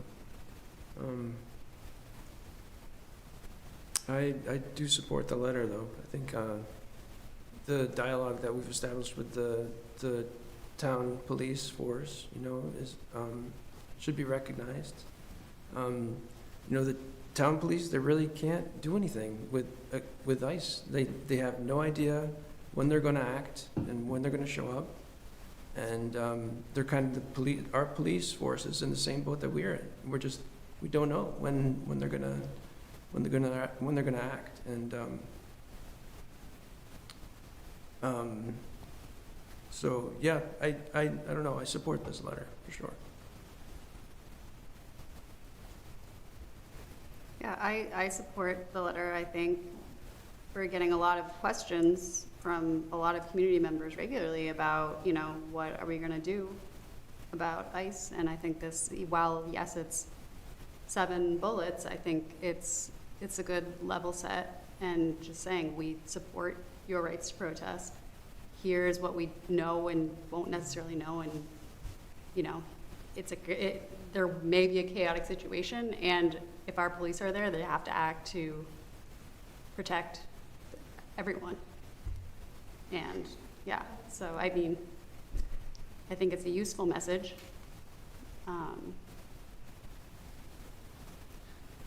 So procedurally, I wouldn't have any idea what we do now, because we don't have consensus. It's okay. I mean, I have expressed my opinion, which is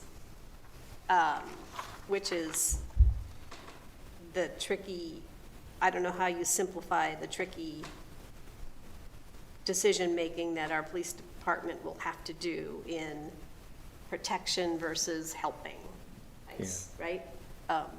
Keeping obstruction from happening versus helping ICE. And I think that it's hard for us to sit here in a very calm evening manner to have a conversation about it, let alone in a chaotic situation. So if I look at this and just say, well, that one of the purposes here is to be very realistic with our residents as to what they can expect from our police, then I guess that, you know, it spells it out. They will help, they will not. They will keep protesters from, keeping federal officers from doing things that a federal court has let them do. But they And won't that their help hands them. are tied on that. They won't help them do it. Right, but they will keep the protesters from obstructing that, right? On Dorset Street. And We did help them, and it was an illegal detention. okay, well, we're not helping. It says it right here. So we're just keeping them from being obstructed from doing something that a federal court allowed them to do. So if we're going to say that, I won't vote no against it. I just, Okay. It might be nice in the future if something is going to be quite this hot a topic, that we have more than a little bit of time to say yes or no. Well, we can put it off. There's no sin in that. I would love that. I feel a little bit, I trust Greta's instincts very much, not that you work on it too, but you know, this is, I know she has good feelings about this, and she very often convinces me that this is why something has to happen, or you know, she can convince me that it's the right thing to do. I'm feeling a little bit squeamish about some of the last couple bullets. Okay. So if we could revisit that, if that would give me an opportunity when she gets back to have her perhaps explain why she put this thing about the courts in. Okay, well, I did that. I bet you did. Yeah. One sentence, two sentences? Yeah, if it may help you in providing better clarity, maybe providing any sort of feedback on subpoena verification, which I think is something a lot of people worry about with ICE, is that they move ahead with flimsier subpoenas than state or city law may judge. I think that could help assure people that the police are there and being fair and impartial to the law, and not necessarily to the sides. Okay. You referring to administrative warrants versus judicial warrants? Correct. Okay, thank you. All right. That's in our fair and impartial policy, I think, right? I think so. Yeah, that's addressed in there. Yeah. Oh, Well, yeah, I would love that. I mean, if there's an urgency and we want to get this done, I'll vote to support because I trust the people who wrote it. If we could give it another time, so I could, now that I understand the context a little bit, I could. I'd say we should give it more time. When's our next meeting? May the 5th. May the 5th. Some today. Cinco de Mayo. All right. Oh, yeah. All right. Okay, so with the board's permission, we'll put this on for the next meeting? Or is that it? Yeah. Yep. All right, okay. Okay, all right. Thank you. And ma'am, thank you for your input. I didn't mean to insult you. I know you're very passionate about it, and I thank you for being here. Thank you for listening, and I will be back. Can you tell me how to get access to that, so I have a copy of that, please? Yep, it's with the materials for the select board meeting on the town website. Oh. So that would bring us to the manager's report. I had a couple of things in my written report. Shirley distributed the January finance summary to the board yesterday. So if there's any questions on that, Shirley can answer them when I wrap up my comments here. Reminder, your next meeting on May 5th will be an early start time at 6 o'clock for the retreat on goal setting for the business year. Paul Dickin will be the facilitator for that. I've chatted with him a couple times, so we've come up with an approach. So I will send those materials out hopefully early next week. I just need to do a little more work on it. That's coming. Harvest Lane's reopened, thanks to our public works staff for that work to address the culvert issues with the stormwater over there. You'll see there's a gravel section that's going to be paved. We're just waiting for the plants to open to make asphalt. Hearing later this week or next week. And then you might know, if you've been on Van Slickland Road, there's a pretty rough patch before you get into the South Burlington line, and that we are going to address that right when the plants open, with just some overlay there. It didn't fare well with the spring thaw, so Public Works is aware of it, and we're gonna address that. And then our police chief hiring process is underway. This is our recruitment materials printout, but that's been posted last week, working with our partners in the recruitment, and those applications will be open through mid-May or so. And then I didn't have my written report, but our Chittenden County Regional Planning Commission, our commissioner Karen Peterson, she's moving to an alternate role. She's going to stay on as the alternate, but we have an opening for our rep to the Chittenden County Regional Planning Commission. The executive director and planning program manager stated it's always good if a select board member is interested in that role, if anyone here is, or perhaps a planning commissioner. But I told them I'd bring it to the board here. They don't need any feedback tonight, but if it's something you're interested in, just let me know and set up a time to chat with Charlie. They meet once a month. One of their big things is looking at the kind of the regional TIP program, transportation improvement plan from V-Trans, and other things throughout the year. But if anyone's interested, let me know. Can set up a chat with Charlie Baker. And if we don't, we can advertise it widely to the community as well. But I hadn't heard that from them before, that they like to see if a select board member might be interested. So I bring that to you just so you have that context. I'll be interested. They'll go, anybody but Jean. We like our meetings together with our stuff. The FMR, you said I guess a question now about the financial management report? Yep. So the FEMA money, the $287,000, in the whole quality time I spent with Shirley this week, she said that money is basically additional revenue. We paid those bills when they happened, and now we're getting reimbursed for something that happened a couple of years ago. So I assume this came out of Public Works, probably, right? When they had to fix the roads in the first place. Correct. Yeah, was that butternut? And actual supplies, materials purchased. Right.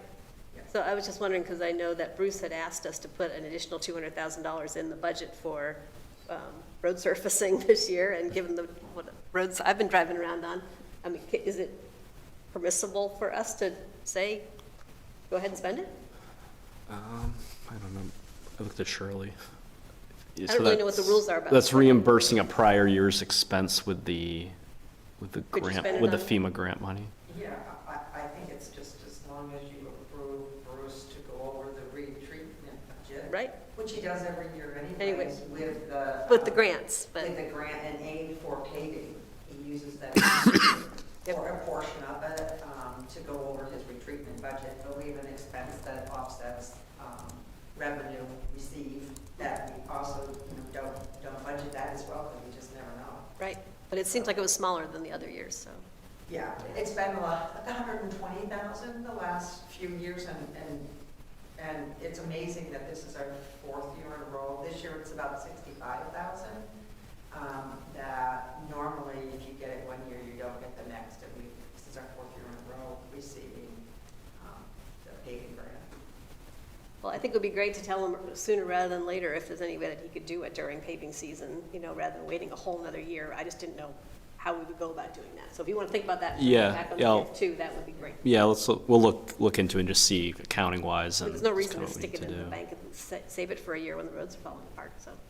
Yeah, we can huddle on that the next week or so. And yeah, I know we just awarded a paving contract for the next year, and I think our price was like $88 a ton or something. So lower than it has been, and lower than we thought it may be based on world economics right now. Yeah. Otherwise, everything looks pretty good. Revenue looks good.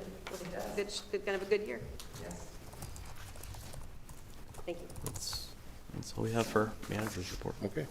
That would therefore bring us to Other business? Is there any other business? No catering permits Okay. tonight. And that would therefore bring us to final thoughts on items from this meeting. Are there any? I mean, only that, I think this whole issue with ICE is super important and very, very delicate, and I would just urge us to find the right balance of addressing it and not addressing it, because it could really chew up a lot of time with, to your point, does ICE care? So I don't know how to do that. There's certainly all sorts of forums that we could all individually participate in. I'm not sure, I mean, we did this in January, 2 meetings, now we're gonna have 2 meetings now, so I just. It's well taken. Yeah, and I'll share for the board, just at a high level operationally, we've had a series of discussions, our public safety team around, the event in South Burlington, and kind of think about our approach and preparedness here. So that'll continue at the, at the operational level in town with our public safety folks. Yeah, and actually just, you raise an excellent point. The only thing about this statement is it really is more about what the Williston Police are going to do, et cetera, but anything more than this, I would be, as my daughter once told me, it's us trying to affect a lot of federal policy changes in the Williston Selectboard is like going into a hardware store and ordering a wedding cake. It's just, which just doesn't compute. Yeah, but anyway. Okay, so if there's nothing else from this meeting, that would bring us to an anticipated executive session, and there is a proposed motion. Don't look at me. I move to find that premature public knowledge regarding a contract negotiation would clearly place the town at a substantial disadvantage, and further move that we enter executive session to discuss a contract negotiation under Title I, Section 313A1A, and further move that we enter executive session to discuss security, cybersecurity, or emergency response measures, the disclosure of which could jeopardize the public safety under Title I, Section 313A10, and invite Town Clerk Sarah Mason to join the discussion and Town Manager Eric Wells to join both discussions. Is there a second? A second. Any discussion on the motion? All those in favor say aye. Aye. So we are in executive session. We will not be reconvening after that. That is the last item on the agenda, and no substantive decisions will be made in executive session, so that concludes the public portion of the meeting. Thank you.